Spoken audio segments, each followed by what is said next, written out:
It happened many years ago when I worked as a photojournalist, and I had to go on an assignment that forever changed my perception of fear and the shadowy corners of the past that I was tasked to explore an old psychiatric hospital that had been abandoned and forgotten for decades.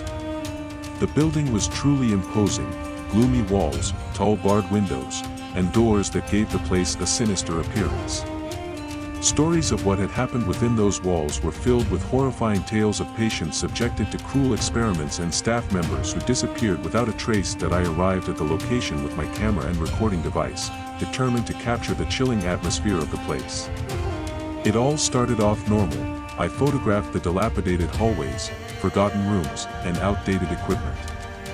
But as I ventured deeper into the building, I began to feel something strange. Sounds of footsteps and rustling seemed to be following me. I heard muffled voices and whispers, but when I turned around, no one was there.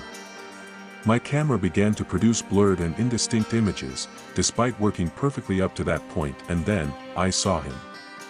A man in a long white shirt, with smeared ink stains on his face, stood at the end of the corridor. His eyes were filled with pain and madness. He slowly approached me, emitting haunting cries that in terror, I fled, leaving behind my equipment. The commotion and footsteps pursued me, but when I escaped from the hospital, I saw nothing around but silence and deserted corridors. My camera no longer worked, and the recording device was empty. I left without telling anyone about what I had seen. But every night in my nightmares, I see that man in the white shirt. The forgotten psychiatric hospital left its mark on my memory, reminding me that some stories from the past are better left forgotten forever.